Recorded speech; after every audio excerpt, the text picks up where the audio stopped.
Takuya dan takuye, malo ya la pour raisonner. Depuis un bout de monter, la mienne est coule en pougnet. Takuya dan takuye, malo ya la pour raisonner. Depuis un bout de monter, la mienne est coule en pougnet. Bonjour, je suis Sylvia Capanema. Donc, je suis brésilienne et je suis historienne. Je travaille sur le Brésil, notamment sur la période de l'esclavage et les débuts de la République.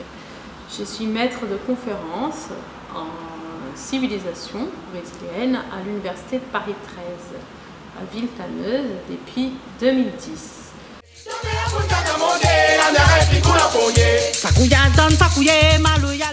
Je suis spécialiste du Brésil. Je vais parler donc du Brésil, de l'esclavage au Brésil. Donc dans le sens où le Brésil, en ce qui concerne l'esclavage colonial et même post-colonial, parce que la durée même après l'indépendance du pays, est un acteur majeur.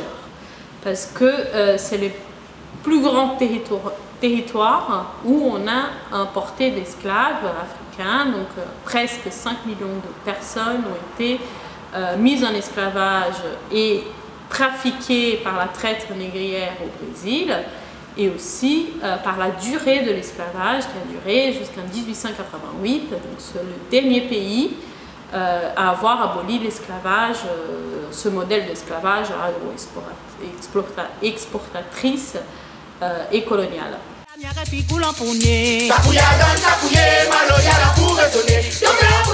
Je vais présenter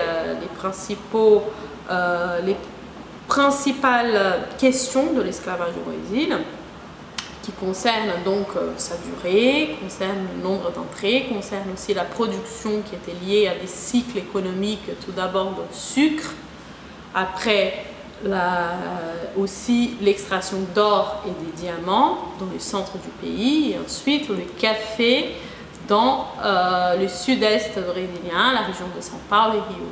Mais aussi, c'est à partir de 1850 aussi la pression de mouvements abolitionnistes et le début de l'engagement dans ces mouvements abolitionnistes de personnes qui sont descendants d'esclaves et qui vont travailler pour l'abolition. Donc il y a plusieurs figures. Je vais citer donc André Rebouças, c'est un ingénieur qui était important dans le mouvement abolitionniste, descendant d'esclaves. On a aussi José Patrocínio, qui est un journaliste, qui a été aussi une figure importante, descendant d'esclaves pour l'abolition. Et il y a aussi Luiz Gama, ce troisième, très important, qui a été un avocat qui était dans le mouvement abolitionniste et qui a obtenu la libération de plusieurs esclaves et qui a renforcé le mouvement abolitionniste.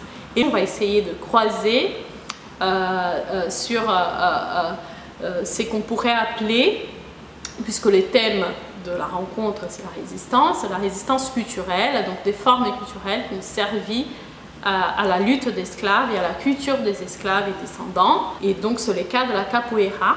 Et là c'est intéressant, on peut essayer de comparer la capoeira qui s'est développée au Brésil avec une merengue qui est une tradition rionaise.